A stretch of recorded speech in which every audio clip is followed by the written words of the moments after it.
नमस्कार दोस्तों, आपका स्वागत है आपके अपने YouTube channel Vidhi judicial academy में। मेरा नाम है Vijendra Verma and I am the director founder of the Vidhi judicial academy.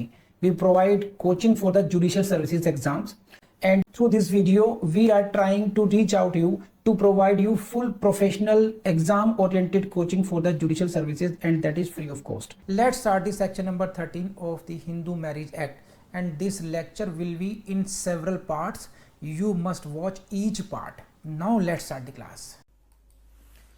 So your class begins now.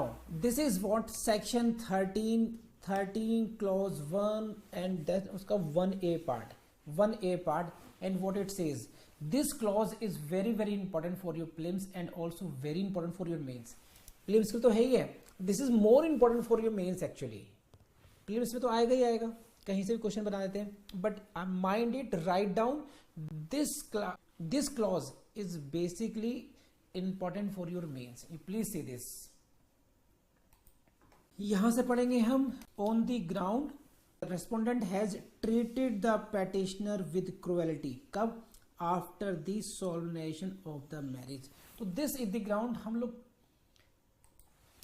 पढ़ चुके, कई बार पढ़ा होगा आप लोगों ने, that the other party has treated the petitioner with cruelty. कि दूसरा पक्ष है विवाह का, उसने petitioner के साथ cruelty की है, cruelty का व्यवहार किया है. And now this is a at least 1 hour class on the meaning and the scope of the phrase cruelty. Cruelty word का meaning क्या है, उसका scope क्या है, and what are the changing trends, कि किस किस तरीके से cruelty का trend change हुआ है. तो इसको हम लोग पढ़ेंगे सेपरेट क्लास में. अभी मैं cruelty को डिस्कस नहीं कर रहा हूँ. अभी right now you just note down that this is one of the ground for seeking divorce. Divorce सीख करने के लिए ये अपने आप में एक अलग ग्राउंड है, क्रुएलिटी. अब क्रुएलिटी, जितने तरह की क्रुएलिटी हो सकती है ना आपके दिमाग में आती है, वो सारी क्रुएलिटी इसमें इंक्लूडेड है. It may be physical torture, it may be mental torture. यहां तक हो सकता है कि अगर मैं आपसे बात नहीं कर रहा हूं, बड़ा इंटरेस्टिंग टॉपिक है ये, तो हम करेंगे चर्चा बाद में इसमें अच्छे तरीके से. तो अभी मैं सिर्फ बाहर निकलूंगा इससे, क्योंकि पहले जो छोटे टॉपिक्स हैं वो निपटा देते हैं, फिर क्रुएलिटी और डिजर्शन, इन पर हम लोग डिटेल्ड में चर्चा करने वाले हैं. तो this is one of the ground of the divorce that the opposite party has treated me with cruelty. मेरे साथ उसने क्रुएलिटी का व्यवहार किया है, यही पर्याप्त है. कब किया है? After the solemnisation of the marriage. Please move forward now. And this is next 1b. Has deserted the petitioner for a continuous period of not less than 2 years. Please highlight this and write P for prelims 2 years. Has deserted the petitioner for a continuous period of not less than 2 years immediately preceding the presentation of the petition. इसका क्या मतलब है? Desertion को हिंदी में बोलते हैं अभी त्यक्त कर रखा है, अभी त्यक्त रखा है, यानी कि डेजर्ट मतलब छोड़ना, एक तरीके से कहते हैं. मीन्स इसको समझिए, has deserted the petitioner means एक पार्टी, यानी कि जो भी पेटिशनर है, ही में भी हस्बैंड और wife, he says before the court, he express in the petition that the opposite party, जिससे मुझे डिवोर्स चाहिए, that opposite party has deserted me, मेरा उसने परित्याग कर रखा है. समझे आप? The opposite party has deserted me. अब डिजर्शन का मीनिंग क्या है, ये एक्चुअल, कंस्ट्रक्शन, इसका डिटेल्ड में डिस्कशन हम लोग करेंगे. इसके भी एटलीस्ट 1 और 2 क्लासेस केवल इसी पर जाएंगे, डिजर्शन पे. So that is why I will take it separately, cruelty and इसको अलग से. ध्यान रखना आप लोग. अभी हल्का सा मीनिंग समझाऊंगा आपको डिजर्शन में. डिजर्शन का मीनिंग यहाँ पर सिर्फ इतना है कि वो जो व्यक्ति है, जो डिजर्टर है, ही हैज डिजर्टेड मीन्स यहाँ पे कि ही हैज टेकन हिमसेल्फ और herself out of the matrimonial duties. जो वैवाहिक ड्यूटीज हो सकती हैं, है ना, कर्तव्य हो सकते हैं, उन सब से उसने अपने आप को अलग कर लिया है. समझ रहे हैं बात? ये जरूरी नहीं कि फिजिकली ही डिजर्शन हो, ये फिजिकल भी हो सकता है और ये भी हो सकता है एक घर में रहने के बावजूद भी डिजर्शन हो सकता है। कैसे हो गया कि बात ही नहीं कर रहे, अलग बैठे हैं, ध्यान नहीं रख रहे, तो बहुत सारी चीजें आएंगी। फिलहाल आपके ध्यान रखिएगा डेजर्टेड पिटिशन, बहुत सारे केसेस हैं इसमें, तो ध्यान रखेंगे इसमें खास बात क्या है, डेजर्टेड के जो क्वेश्चन प्रीलिम्स में आएंगे उसको देख लीजिए। डेजर्शन जो है it is necessary for the maintainability of the petition that there should be desertion of minimum 2 years। ये बहुत जरूरी है। देखो डेजर्शन के यहां से क्वेश्चन आता है आपके उसमें कि desertion for how much time, continuous period for at least 2 years is must, and repeatedly I have seen questions from only this point कि 2 years, 1 year, 6 months कितना टाइम होना चाहिए, डेजर्शन के लिए कितना टाइम होना चाहिए, 2 years होना चाहिए, नॉट लेस देन 2 years। और कब से 2 years काउंट करेंगे, immediately preceding the presentation of the petition। it means if you are presenting the petition today, अगर आप आज पिटिशन डाल रहे हो, आज क्या डेट हो गई 11th of January को अगर आप पिटिशन फाइल कर रहे हैं तो इससे यहां से काउंट करेंगे, इस डेट से काउंट करेंगे पिछले 2 साल के, not less than 2 years immediately presiding this presentation of this. ये क्यों जरूरी है, ये है मेंटेनेबिलिटी पर, यानी कि if 2 years have not lapsed, अगर 2 years का पीरियड कंप्लीट नहीं हुआ है, then the petition of divorce on the basis of desertion will not be maintainable. Desertion के बेस पर अगर आपको डिवोर्स लेना है तो ये एक कंडीशन प्रेसिडेंट है, ये एक पूर्व शर्त है जिसको आपने फुलफिल करना ही होगा, and that is what 2 years। 2 years please let me know अगर इतनी सी बात समझ में आ गई तो, हालांकि बहुत छोटी सी बात है, आपको आ ही गई होगी, लेकिन बढ़ते हैं आगे हो रहा। And now come to this part, छोटी छोटी चीजें इसको देखते हैं। Has ceased to be Hindu, please see this, very technical, has ceased to be Hindu by conversion to another religion. देखिए यहां पे कहां का टेक्निकल पॉइंट्स हैं, इसको हिंदी पढ़ता हूं आपके लिए एक बार में। दूसरा पक्षकार दूसरे धर्म को ग्रहण करने से हिंदू होने से परिव्रत हो गया है, परिव्रत हो गया, छोड़ दीजिए। देखिए तो this is the second, the respondent has ceased to be Hindu. इसको ध्यान रखना, there are 2 parts of this, please see this, इसको आप ऐसे देखिए अच्छे तरीके से। There are 2 parts, number 1 is this has ceased to be Hindu, and number 2 is this by conversion to another religion.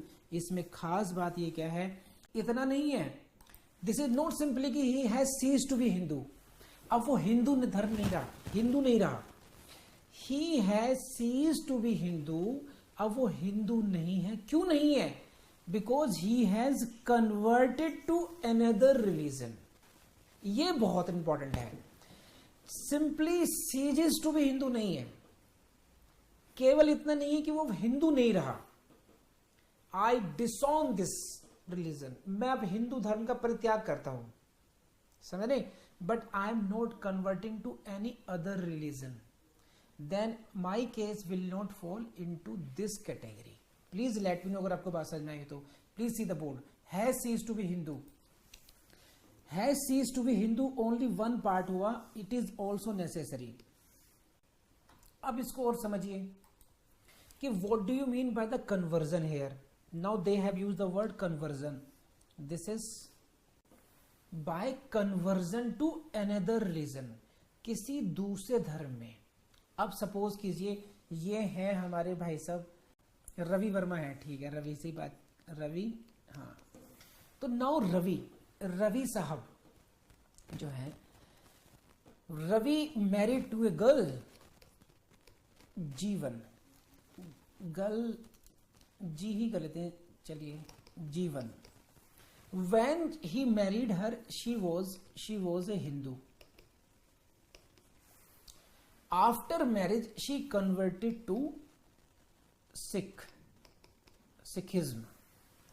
Now Ravi wants to take divorce only on this ground, है ना, केवल इसी ग्राउंड पर वो डिवोर्स लेना चाहता है इससे, because the girl was Hindu at the time of marriage, now she has converted to the religion Sikhism. Now whether he will be able to take this divorce or not. क्या रवि को divorce मिलेगा या नहीं मिलेगा? Come on, hurry up.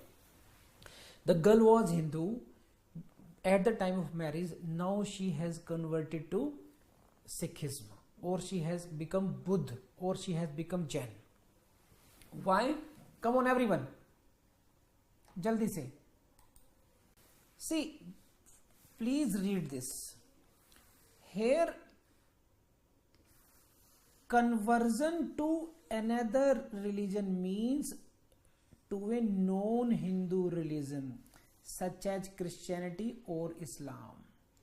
If you are conversion to Buddhist, Jain or Sikh is not conversion to another religion for this purpose. Why? Because this act deems Buddhists, Jains, Sikhs to be Hindus. तो ये ध्यान रखना है पर everyone कि if you are converting to these religions, कौन कौन से? बुद्धिस्ट, जैन्स और सिख्स, जिनको this act believes to be Hindu, these religions are considered to be Hindu for the purposes of the Hindu Marriage Act. So if someone is converting from Hindu to Sikh, Hindu to Buddhist, Hindu to Jainism, then that conversion will not be hit by this clause. This conversion means non-Hindu religion as per the Hindu Marriage Act. जो Hindu marriage act है उसके अनुसार जो non Hindu religions हैं उसमें conversion का मतलब है यहाँ पर, और यहीं से आपका टेक्निकल क्वेश्चन आता है, डोंट फॉरगेट दिस. तो if someone is converting to Christianity, that entitles the other party to take divorce. If someone converts to become Muslim, है ना, पहले थी क्या? रवीना, अब क्या हो गई? रजिया. तो जो भाई साहब थे प्रताप सिंह, उनको अब डिवोर्स का राइट मिल जाएगा, क्योंकि वो तो रजिया के साथ जाएंगे नहीं, मुस्लिम जाना नहीं चाहते हैं, है ना. तो now one party has converted his religion, it may be Islam, it may be Christianity, it may be Jews, Parsis, है ना, ये सब हो गया उन सब में. लेकिन ध्यान रखना बस, जैन, बुद्ध, सिख, ये सारे जो रिलीजन हैं they are considered to be the Hindus as per the Hindu marriage act. I believe कि अब नहीं भूलेंगे आप लोग, क्यों रवि साहब, है ना. नेक्स्ट पॉइंट इसमें यह है ना, क्या है कि जो रवि भाई साहब हैं, इनकी शादी हुई, है ना. रवि वेड्स आलिया भट्ट, ऐसे मानते हैं, थोड़ा सा तड़का लगाते हैं, है ना. Ravi weds Alia Bhatt. Now Alia Bhatt converts to Christianity. ये भी फेड अप हो चुके हैं कि सुबह शाम के शूट से मैं परेशान हो चुका हूँ. ठीक है, पहले अच्छा सा लग रहा था, लेकिन मैरिड लाइफ डिस्टर्ब होती. No, I want to take divorce now. अब यहाँ पर क्या हुआ, इन्होंने जैसे ही लड़की ने क्रिश्चियन बना, आलिया भट्ट ने कहा कि रवि मुझे ना क्रिश्चियनिटी बहुत अपील करती है. कह रहे हाँ बन जाओ, क्रिश्चियन बनो, अच्छा लगेगा, तुम पे सूट भी करता है. ठीक, और भाई साहब ने क्रिश्चियन बनवा दिया, यानी कि Alia Bhatt converted to Christianity now. अब क्या हुआ, भाई साहब ने सोचा now she has converted to the another religion, now my marriage automatically comes to an end, and now I can marry the other. Now भाई साहब ने एक, आजकल और भी काफी हीरोइंस आ गई ना, कोई भी ले लीजिए, चलिए कोई भी न्यू कास्ट ले लीजिए, कोई भी, है ना, पता नहीं कौन कौन सी न्यू और आ चुकी हैं, है ना. उससे शादी करने के भाई साहब ने मंसूर पा ली और शादी कर भी ली. बट भाई सब पर बाइगमी का पर्चा आ गया. He is guilty of bigamy और not, whether automatically conversion. The question, legal problem ये है कि अगर एक स्पाउस ने अपना धर्म बदल लिया, now he has converted to other, whether it itself dissolve the marriage और not. The answer is no. Does not ipso facto dissolve the marriage. क्या मतलब हुआ इस बात का? If one party converts to another religion, समझे कि अगर एक पार्टी ने अपना धर्म बदलने से इसका ऑटोमेटिकली विवाह समाप्त नहीं हो जाएगा. इप्सो फैक्टो का मतलब है ऑटोमेटिकली डिसॉल्व नहीं होगा. You will have to seek the decree of divorce. ये बात डिस्कस पहले भी कर चुके हैं हम. You will have to seek decree of divorce by the competent court. कर लेंगे। तो इसमें 2-3 पॉइंट आ गए आपके। यहाँ पे नंबर 1 क्या था कि this is what non conversion must be to a non Hindu religion. Secondly it ipso facto marriage dissolve नहीं होती है, ठीक है। एंड थर्ड पॉइंट ये मैं एक्सप्लेन कर चुका हूं पहले, बट इट्स दोबारा देख लेते हैं। Merely ceasing to be a Hindu would not be a change of religion, समझे। Merely ceasing to be a Hindu would not amount to change of religion. अगर कोई व्यक्ति केवल हिंदू नहीं रहता है, मैं सपोज मैं नास्तिक हो जाता हूं, I do not adopt any other religion, मैं किसी और धर्म को अपनाता नहीं हूं, कन्वर्ट नहीं होता हूं, I am just cease to be Hindu, मैं मतलब क्या हुआ, हिंदू नहीं हूं, बस हिंदू मत करना मुझे आज के बाद, बस मैं कुछ भी क्या हो, मुस्लिम हूं नहीं हूं, मुझे कोई धर्म नहीं अपनाना, बस so I am no more Hindu. Just because I cease to be Hindu, that doesn't give right to my wife to divorce me on that ground at least, है ना। तो that would not be ठीक। If I embrace another religion, अगर मैं दूसरे धर्म को अपनाता हूं, और वो भी कौन से, नॉन हिंदू रिलीजन को अपनाता हूं, only in that case my spouse, my life partner becomes entitled to take divorce from me। तो ये रिपीटेड क्वेश्चन थे पॉइंट से, आई बिलीव कि आ गया होगा आपका समझ में, हाँ या ना बताइए। एक केस का नाम लिख लीजिए, मदनम सेथा रुमुलू वर्सेस मदनान विवलाव। Wife was Hindu by birth and she got converted into Christianity after her marriage. Marriage के बाद में क्रिश्चियन हो गई। इसमें क्या हुआ, सिंपल सी बात, the court has held that on the ground of conversion husband is entitled to decree of divorce. इतनी सी बात है बस। नेक्स्ट पॉइंट यहां से क्वेश्चन प्रीलिम्स में आता है, इसको समझ लीजिए कि the marriage which can be dissolved on this ground is a marriage solemnised under this act according to Hindu law.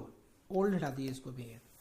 If marriage solemnised under special statutes, क्या क्या कि जो मैरिज हिंदू मैरिज एक्ट के अकॉर्डिंगली परफॉर्म की गई है या पहले ओल्ड हिंदू लॉ के हिसाब से परफॉर्म की गई थी, उन्हीं पर ही ये लॉ अप्लाई होगा, ना कि if you have perform the marriage under special act, है ना, under special statutes, then those marriage can not be dissolved और can not be covered by the provisions of this act. यहां से कई बार question आता है कि आपने हिंदू मैरिज एक्ट के अंतर्गत शादी करी ही नहीं है ना, स्पेशल एक्ट के अंतर्गत की है, then Hindu marriage act provisions will not be applicable upon you. बस ये 3-4 पॉइंट्स है इसमें, इनको ध्यान कर लीजिएगा। अब कैसे आएगा देखो, मेंस में तो कन्वर्जन पर कोई प्रॉब्लम आ सकती है, और प्रॉब्लम अगर आएगी तो you will see only on this point, जो डायरेक्ट प्रोविजन है इसी पर, कि इस बात को ध्यान रखना है कि he cease to be Hindu by converting to another religion. तो please highlight in your barrack कि ये तो दोनों वर्ड्स अलग अलग है, सेपरेट ध्यान रखना इनको। सीज टू बी हिंदू को ध्यान रखेंगे and conversion to another religion को भी ध्यान रखेंगे आप लोग, ठीक है। यही इसी को एक्सप्लेन करना होगा मेंस में, बस प्रीलिम्स में जरूर वो इन सभी किसी न किसी पॉइंट से आपसे क्वेश्चन पूछ सकते हैं। यहां तक किसी को क्वेश्चन पूछिए मुझसे, come on. Now come to next point, ये बहुत इंपॉर्टेंट है भाई, देखिए, has been incurably of unsound mind or has been suffering from mental disorder, कैसा, continuously or intermittently, कैसा mental disorder, of such kind and to such extent that petitioner cannot reasonably be expected to live with the respondent. Now this is what divorce on the ground of unsoundness of mind. This is divorce on the ground of unsoundness of mind, and there are some technicalities which you must know, because you will have to be very careful if you want to solve questions in your prelims. समझिए, देखिए क्या क्या शब्द है, has been incurably of unsound mind, इनक्योरेबली का मतलब होता है कि now that unsoundness of mind can not be cured. Incurable unsoundness mind है ये, मीन्स जो विकृत चित्ता है, जो अनसाउंडनेस ऑफ माइंड है, वो ऐसी है which can not be cured, जो कि अब ठीक नहीं हो सकती। समझे? तो on that ground A partner can seek the divorce. Please let me no, इतना बड़ा आया नहीं आया यहाँ पर, ये इसको ध्यान रखना आप लोग, इसको जरूर हाईलाइट कर लीजिएगा। These are two different phrases. Unsound mind you separated, and इससे पहले है incurably of this, incurably. You will have to prove that respondent is suffering from unsoundness of mind which is incurable. आपको ये prove करना पड़ेगा। तो पहली बात ये होगी, if you want to seek divorce on that ground, you just go before the court, put forward the medical papers, she or he is of unsound mind, now which can not be cure, जिसके कोई अब cure ही नहीं है। तो अब क्या हो सकता है? कोई क्या कहेगा कि भाई इसी के साथ रहो, you can not be compelled for that. ठीक है, और यहीं पर आकर के हमारा सैक्रामेंटल कैरेक्टर खतरे में आ जाता है। 7 जन्मों का वादा था, छोड़ दिया। चलिए अब आते हैं इस अगले पॉइंट पे। देखिए क्या है, ये बहुत इंटरेस्टिंग है। अब इनक्योरेबल नहीं है, ऐसे समझ लीजिए आप। ये अब मामला बीच में अटक गया। Second point, because they have used the word or, has been suffering from mental disorder. किसी प्रकार के मानसिक डिसऑर्डर, मेंटल डिसऑर्डर से आप पीड़ित हैं। ठीक, this is what, use the word, see differentiate करना। These are different words used in your Bayer Act, don't forget this. Incurably of unsoundness mind, and this is what, suffering from mental disorder. Incurably of unsound mind, and second और alternative क्या है कि suffering from mental disorder. Now whether every mental disorder entitles you to take divorce, क्या हर प्रकार का mental disorder? तो देखो छोटे छोटे मेंटल डिसऑर्डर तो हम सबके साथ ही चिपके हुए हैं, और अगर आपको नहीं पता है कि नहीं है, तो अपने मम्मी पापा के साथ बैठ जाओ। ठीक है, वो आपको बहुत सारी चीजें बता देंगे। तुम यहाँ से खिसके हुए हो, तुम इतने खिसके हुए हो, तुम इतने खिसके हुए हो। ठीक है, और जो भैया शादीशुदा जिंदगी जी रहे हैं, उनको तो डेली रिवाइज कराया ही जाता होगा, है कि नहीं? कि नहीं, और शब्दों में तो थोड़े थोड़े तो सब है। तो इसलिए यहाँ पर कुछ खास चीजें ऐड की गई हैं, which you should not forget. Now the opposite party, यानी कि respondent is suffering from mental disorder. एक मानसिक विकार से पीड़ित है वो, लेकिन कैसा है, that is very important. Of such a kind and to such an extent, these are the phrases worth to note and very important for you. Of such kind यानी कि अब जो एक महिला है, वो एक घर पर आती है अपनी शादी के बाद, लड़की यानी कि मैके में आई अपने घर पर, सही है, और अपने मम्मी पापा से बोल रही है। मम्मी पापा बैठे हुए हैं, इधर पापा बैठे हुए हैं, इधर मम्मी बैठी हुई है, और यहाँ पर लड़की बैठी हुई है। मुझे नहीं जाना, मुझे उस घर में जाना ही नहीं है। पापा ने कहा, मम्मी ने पूछा, बेटा क्या हुआ? अरे मम्मी क्या बताऊं, पागल है वो। अब जो मम्मी है वो देखती है उसके पापा की तरफ, वो पापा यूं, समझे? इसका मतलब क्या है कि ये तो हर जगह होते हैं, मेरे सामने भी कोई बैठा हुआ है, ऐसा थोड़ी है। तो मतलब बात क्या है, मेंटल डिसऑर्डर मत जा, कि mental disorder of such a kind, इस प्रकार का मेंटल डिसऑर्डर है, यानी कि नेचर, काइंड क्या है, करता क्या है, कह रहे जब देखो हर चीज को ऑर्डर में लिखता करता रहेगा। अगर ये पेज थोड़ी टेढ़ी है, इसको जाके सीधा करेगा, कभी कुछ करेगा, कभी कुछ करेगा, भड़क जाएगा। कह रहे ठीक है, होता है ना थोड़ा बहुत, तुझे तो कोई दिक्कत नहीं ना? कह रहे नहीं, ये हुआ kind to such an extent. Mental disorder का नाम यहाँ ग्रेविटी आ गई कि this mental disorder is to such extent, इतना ज्यादा है, उस हद तक है कि you can not expect me to live with him, आप मुझसे उम्मीद कर ही नहीं सकते हैं कि ऐसे हालात में मैं उसके साथ रहूं। तो अब मम्मी को समझ में आएगा कि ये तो मेरे वाले से ज्यादा वाला बड़ा वाला केस हो गया, ठीक है, अब तो मामला दूसरा हो गया, है कि नहीं है। तो इसको समझिए अच्छे तरीके से।